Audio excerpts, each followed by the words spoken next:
Today we will learn about valency, electronic configuration, and how will you know about which element is metal, non-metal or metalloid. So let's begin. Last video में हमने यहाँ तक पढ़ा था कि कैसे different elements के atomic number आपको याद करने हैं, मास नंबर को कैसे कैलकुलेट करना है with the help of the formula, ये लास्ट वीडियो में बताया था। एंड इलेक्ट्रॉन, प्रोटॉन और न्यूट्रॉन को आपको कैसे कैलकुलेट करना है। सो हम वहीं से स्टार्ट करते हैं। थोड़ा रिकॉल कर लेते हैं पहले। सपोज़ हम यहाँ लिथियम का लेते हैं, ओके। तो लिथियम का एटॉमिक नंबर 3 दे रखा है, मास नंबर 7 दे रखा है। अगर आपको इसका इलेक्ट्रॉन कैलकुलेट करना है, सो हमें पहले से ही पता है electron is equals to the number of atomic number, और vice versa atomic number is equal to number of electrons. So ये इलेक्ट्रॉन जो होगा वो 3 हो जाएगा, प्रोटॉन जो होगा वो भी 3 हो जाएगा, क्योंकि एटॉमिक नंबर जितना होता है उतना ही इलेक्ट्रॉन और उतना ही प्रोटॉन होता है। नाउ न्यूट्रॉन कैसे कैलकुलेट करते हैं, तो न्यूट्रॉन को आप इस वाले फॉर्मूले से कैलकुलेट कर सकते हैं, mass number equals to proton plus neutron. ये भी लास्ट वीडियो में बताया था। फिर आप इस फॉर्मूले में नंबर ऑफ प्रोटॉन को मास नंबर के साइड ले आएंगे और न्यूट्रॉन का एक फॉर्मूला बन जाएगा। मींस मास नंबर में से आपको नंबर ऑफ प्रोटॉन को माइनस करना है। और अगर आपको फिर भी याद ना आया, जिस केस में आपको फॉर्मूला नहीं शो करना है और आपको ये टेबल दे दी जाती है, क्योंकि एक एज सच एक टेबल आ जाती है जिसमें ब्लैंक्स दिए जाते हैं और आपको बताना होता है, तो आपको कुछ नहीं करना है। आपको सिर्फ इतना याद रखना है कि आपको बड़े वाले नंबर से छोटे वाले नंबर को माइनस करना है अगर आपको नंबर ऑफ़ न्यूट्रॉन कैलकुलेट करना है। सो अगर हमने यहाँ पे देख लिया है इलेक्ट्रॉन 3 हो गया है, प्रोटॉन 3 हो गया है, तो नंबर ऑफ़ न्यूट्रॉन कितना होगा। अगर आपको फॉर्मूला बिल्कुल याद नहीं है तो आप बड़े वाले नंबर से छोटे वाले नंबर को माइनस कर दीजिए, दैट इज़ 4। और अगर हम फॉर्मूला भी लगा के देखें, सो यहाँ पे लिखा है कि mass number minus number of proton, mass number 7 है minus number of proton 3 equals to 4। Okay, कोई और भी देख लेते हैं। पोटेशियम को देख लेते हैं, पोटेशियम का कैसा होता है। पोटेशियम का एटॉमिक नंबर 19 है, मास नंबर 39 है। सो नंबर ऑफ़ इलेक्ट्रॉन भी 19 हो जाएगा, नंबर ऑफ़ प्रोटॉन भी 19 हो जाएगा, and number of neutron same 39 minus 19 करेंगे आप तो 20। ये बहुत स्कोरिंग पार्ट है इस चैप्टर का, और बेस भी यही डेवलप करता है और इजी भी है। बस आपको थोड़े बहुत फॉर्मूले याद रखने हैं। Now next topic is electronic configuration. So what is electronic configuration? It is the distribution of electrons in different shells. Means जैसे आपने इलेक्ट्रॉन का देखा होगा कि इलेक्ट्रॉन कैसे रिवॉल्व करते हैं शेल्स में, एक एटम में। ये एक एटम का डायग्राम है और कैसे वो शेल्स में रिवॉल्व कर रहे हैं। तो इलेक्ट्रॉनिक कॉन्फ़िगरेशन ये शो करता है कि जो डिफरेंट शेल्स हैं इनमें इलेक्ट्रॉन को कैसे डिस्ट्रीब्यूट किया गया है। तो इलेक्ट्रॉनिक कॉन्फ़िगरेशन जानने से पहले आपको डिफरेंट शेल्स के नाम भी पता होने चाहिए। जब हम एटम का ये डायग्राम बनाते हैं तो पहले ही मैंने आपको एक क्लियर किया था लास्ट वीडियो में, जो सेंटर में होगा उसको हम न्यूक्लियस बोलते हैं, ओके। तो इसके बाद से जो सर्कल स्टार्ट होगा उसको आप शेल्स काउंट करोगे। मींस ये फर्स्ट शेल हो गई, ये सेकंड शेल हो गई, इसके बाद जो होगी वो थर्ड शेल हो जाएगी, and so on so fourth. Means ये फर्स्ट सेकंड थर्ड हो गई, बट यहाँ पे हम क्या करते हैं, इनको अल्फ़ाबेटिक के फॉर्म में नाम देते हैं। जैसे इसको के बोलते हैं, एल बोलते हैं एंड एम बोलते हैं। Means K shell, L shell, M shell, and further अगर आप एक और बनाते हैं जो कि फोर्थ शेल होगी, वो एन शेल बन जाएगी। और आपको ये याद रखना है, ये अल्फ़ाबेटिकली मैंने कहा है, इसका मतलब ये नहीं है कि ए बी सी डी से स्टार्ट कर लेंगे, ये के एल एम एन से ही स्टार्ट होती है। सो इलेक्ट्रॉनिक कॉन्फ़िगरेशन कैलकुलेट करने के लिए एक फॉर्मूला दिया जाता है, 2n²। ये फॉर्मूला बहुत इम्पॉर्टेंट है। यहाँ पे n का मीनिंग होता है नंबर ऑफ शेल्स। इस फॉर्मूले की हेल्प से आप ये पता लगा सकते हो कि कैसे इलेक्ट्रॉन्स को डिस्ट्रीब्यूट किया गया है डिफरेंट शेल्स में, जो कि इलेक्ट्रॉनिक कॉन्फ़िगरेशन की डेफिनेशन है। मीन्स आप इस फॉर्मूले से ये बता सकते हो कि इलेक्ट्रॉनिक कॉन्फ़िगरेशन किस एटम की क्या है। अगर यहाँ पे हम नंबर ऑफ़ शेल्स में फर्स्ट शेल के लिए लेते हैं, फर्स्ट शेल को हम किससे डिनोट करते हैं, के। फॉर के शेल अगर हमें कैलकुलेट करना है कि के शेल में कितने इलेक्ट्रॉन आएंगे, सो आपको क्या करना है, इसी फॉर्मूले में एन की जगह आप क्या लिखेंगे, क्योंकि फर्स्ट शेल की बात हो रही है, सो n की जगह आप फर्स्ट शेल के लिए 1 लिख देंगे, 1 का स्क्वायर। सो ये हो जाएगा 2 into 1, that is 2 electron. Next shell है L। L के लिए भी आप सेम इसी तरीके से कैलकुलेट करेंगे। 2n स्क्वायर फॉर्मूला होता है। ये L जो है सेकंड शेल है, सो 2 इंटू एन की जगह हम 2 लिखेंगे क्योंकि L हमारी सेकंड नंबर वाली शेल है। 2 का स्क्वायर, सो 2 का स्क्वायर होता है 4, that is 8 electron. It means L shell में सिर्फ 8 इलेक्ट्रॉन आ सकते हैं, K शेल में सिर्फ 2 इलेक्ट्रॉन्स आ सकते हैं। आप M का कैलकुलेट करोगे, M शेल का 2n स्क्वायर फॉर्मूले से ही। सो अब जब कैलकुलेट करोगे, सो 2, अब M कौन से नंबर की शेल है, थर्ड, तो आप यहाँ पे n की जगह 3 लिखोगे, 3 का स्क्वायर। सो ये क्या हो जाएगा, 2 इंटू 9, 18 इलेक्ट्रॉन्स।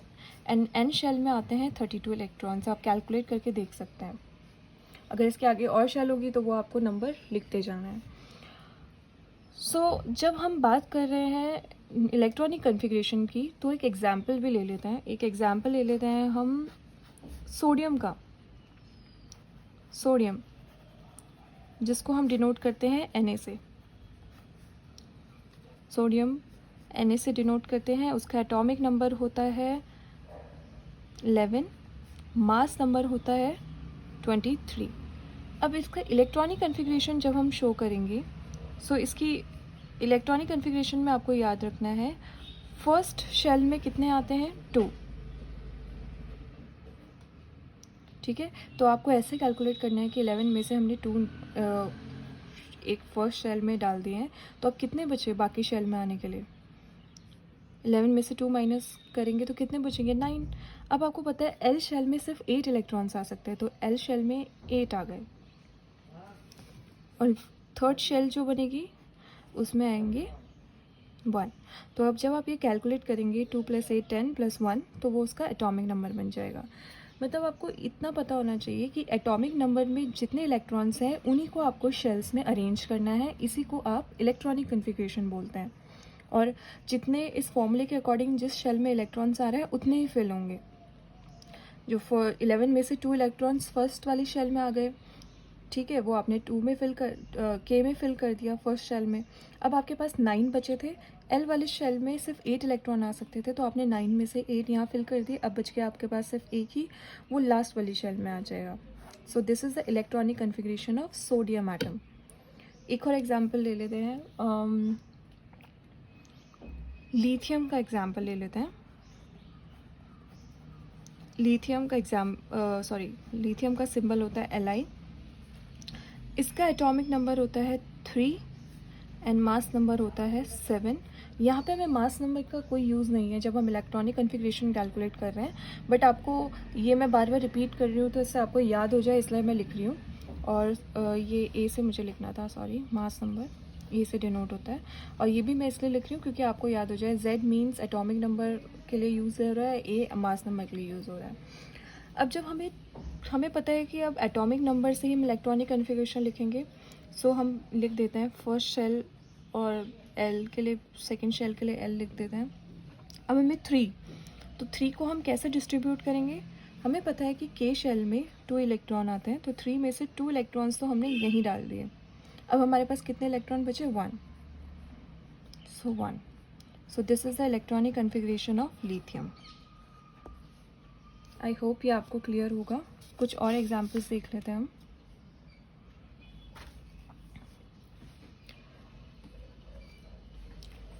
कैल्शियम का एग्जाम्पल देख लेते हैं। कैल्शियम को हम Ca से डिनोट करते हैं।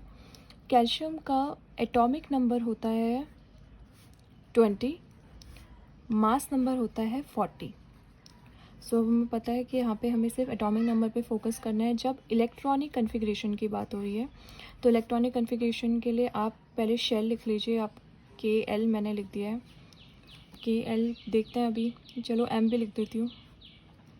सो 20 फर्स्ट शेल में जैसा हमें पता है सिर्फ 2 इलेक्ट्रॉन्स आएंगे। L शेल में 8 इलेक्ट्रॉन्स आएंगे, ठीक है, हमें इतना याद था। M शेल में 18 इलेक्ट्रॉन्स थे, बट पहले हम देख लेते हैं कि हमारे पास यहाँ पे कितने बचे हैं। ये 20 है, 20 में से 10 हमारे पास यहाँ आ गए और 10 हम यहाँ पे फिल कर सकते हैं। मैं यहाँ पे 18 इलेक्ट्रॉन्स आने थे, मैं यहाँ पे 10 फिल कर सकती हूँ, बट 10 मैं यहाँ पे फिल नहीं करूँगी, क्योंकि एक रूल होता है कि जो आपकी आउटर मोस्ट और सेकेंड आउटर मोस्ट जो लेयर शेल होती है उस पर आप 8 से ज़्यादा इलेक्ट्रॉन फिल नहीं कर सकते, ये आपको याद रखना है। ओके, मैं यहाँ पे नोट लिख दूँगी, बट अभी आपको यहाँ पे कॉन्सेंट्रेट करो कि यहाँ पे मेरे पास 10 बचे थे, क्योंकि मैंने 20 में से 10 तो यहीं पे कर दिए। मैं 10 यहाँ पे इलेक्ट्रॉन नहीं लिखूँगी, मैं यहाँ पे सिर्फ 8 इलेक्ट्रॉन डालूँगी और एक और शेल बनाऊँगी, और उसके बाद यहाँ पे जो बचे थे 2 इलेक्ट्रॉन्स वो यहाँ आ जाएंगे। So this is the electronic configuration of calcium. I hope ये क्लियर होगा आप सबको। यहाँ पे एक नोट लिख लेते हैं। नोट ये बता देगा कि इसमें क्या एक्सेप्शन है।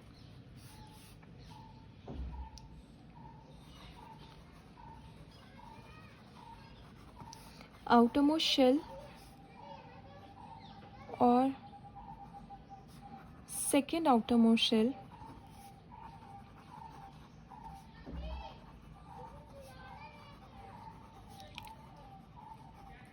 contain only 8 electrons, not more than that.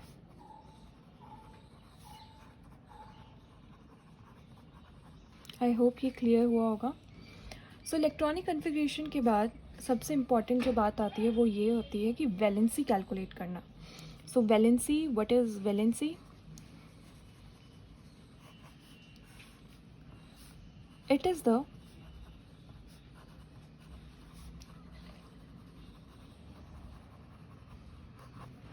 combining capacity of an element।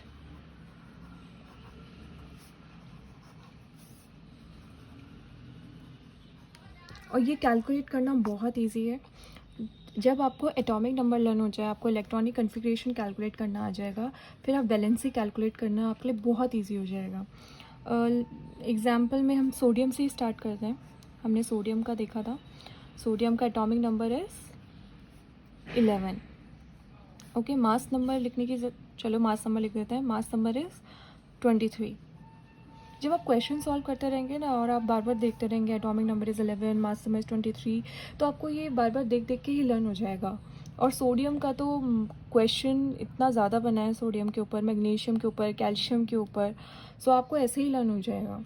बस आपको याद रखना है। मैं मतलब ये नहीं बोलूँगी कि बिल्कुल भी आप लर्न मत करके जाओ, आपको याद तो रखने ही है, बट क्वेश्चन सॉल्व करते करते भी लर्न हो जाता है।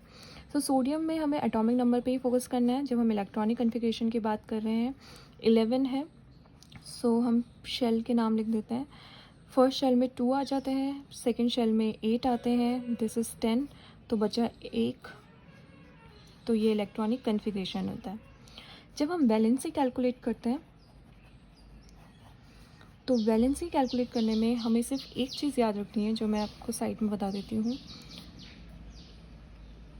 जिनके valence electron, okay, so what is valence electron?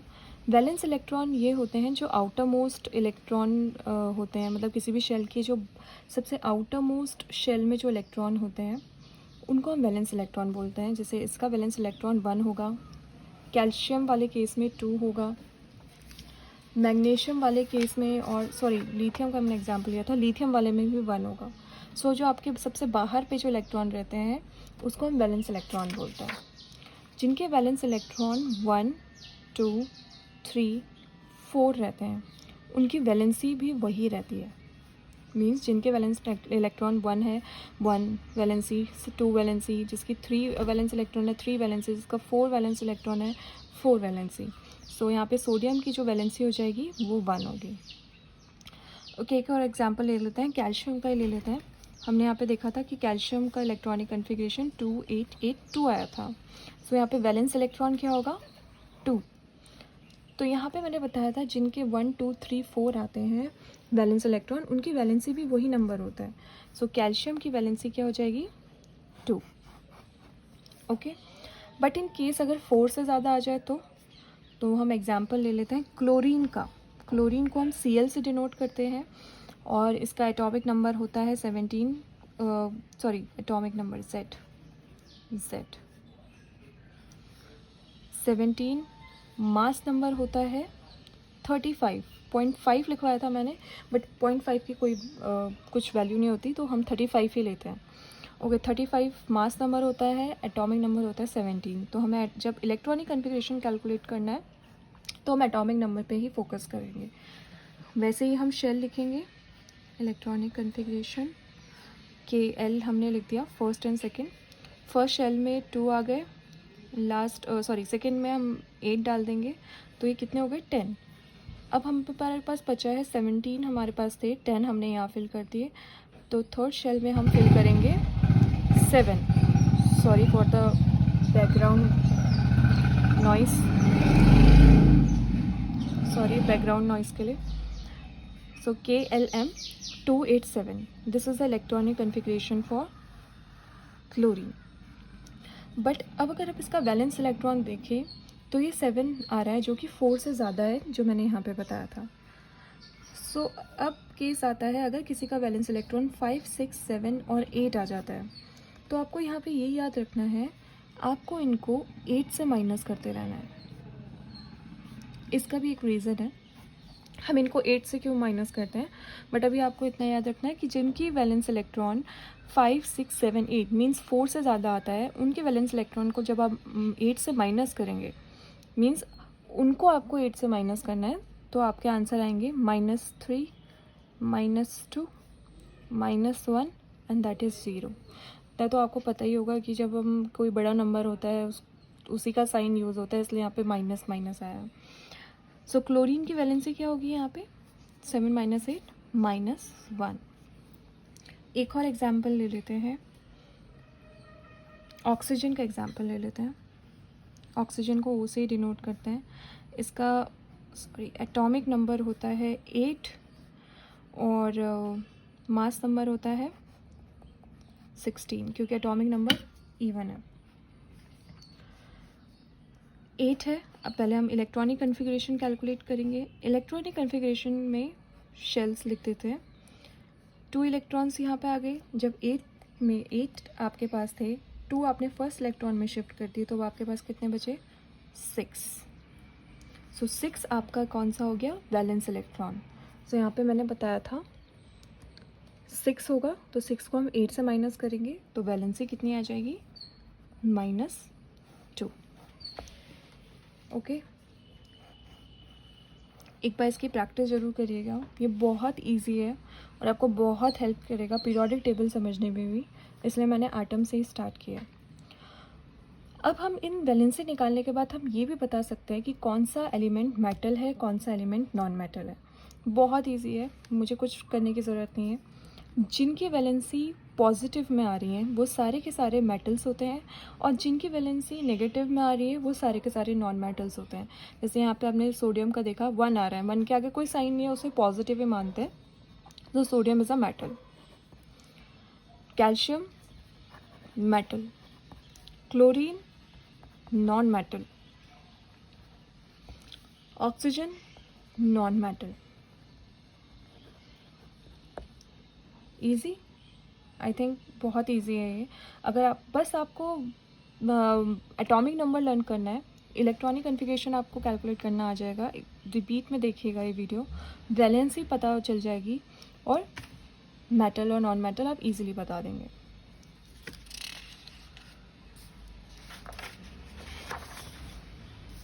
Now the next topic is ion. क्योंकि इलेक्ट्रॉनिक कन्फिग्रेशन जब बात चली है, तो क्वेश्चन में आयन से रिलेटेड भी पूछा जाता है कि आयन के आप इलेक्ट्रॉनिक कन्फिग्रेशन बताइए, तो आपको आयन की डेफिनेशन पता होनी चाहिए पहले। So ion is N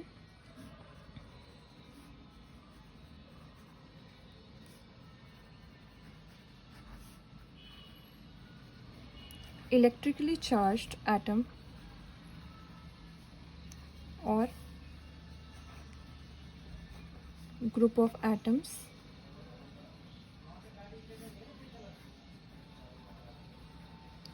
formed by loss or gain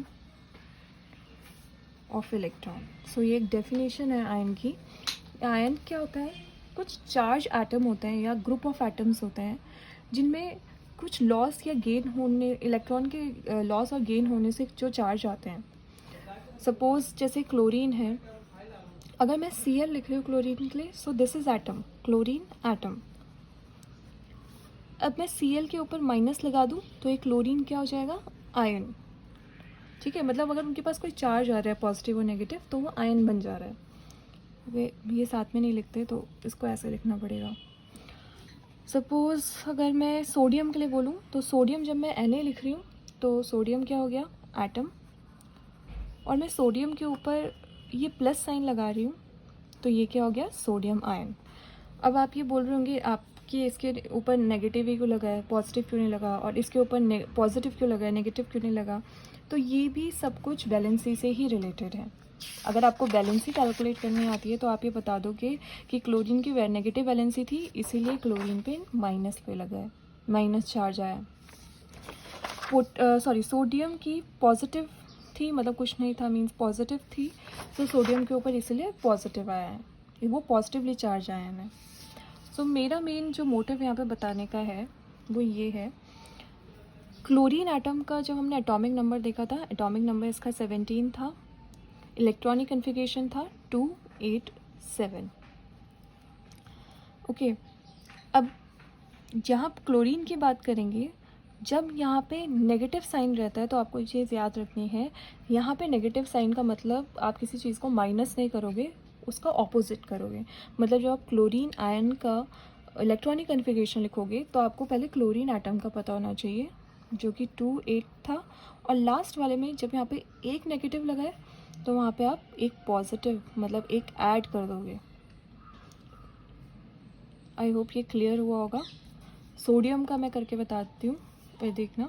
sodium atom का इलेक्ट्रॉनिक कन्फिग्रेशन था 281। ओके, सोडियम आयन का कैसे कैलकुलेट करेंगे? जैसे मैंने ऊपर ही बताया, यहाँ पे पॉजिटिव है तो आप इसका ऑपोजिट करोगे।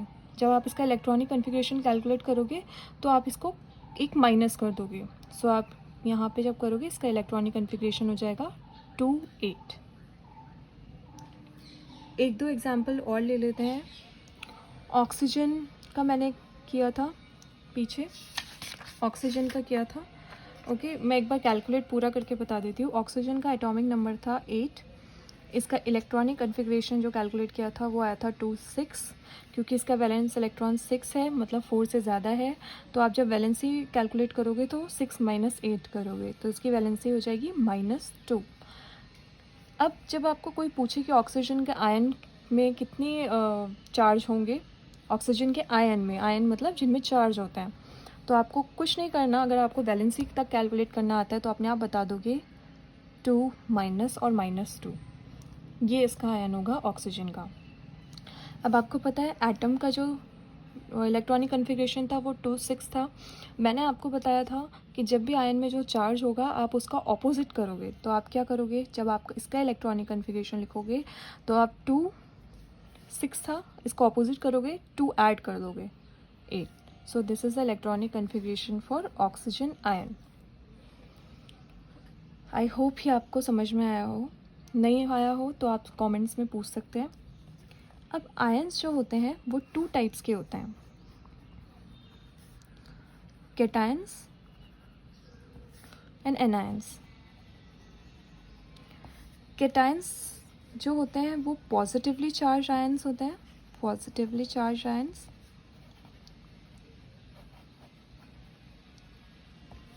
Example sodium ion, potassium ion, कोई भी और भी, calcium ion. Anion negatively charge ions होते हैं।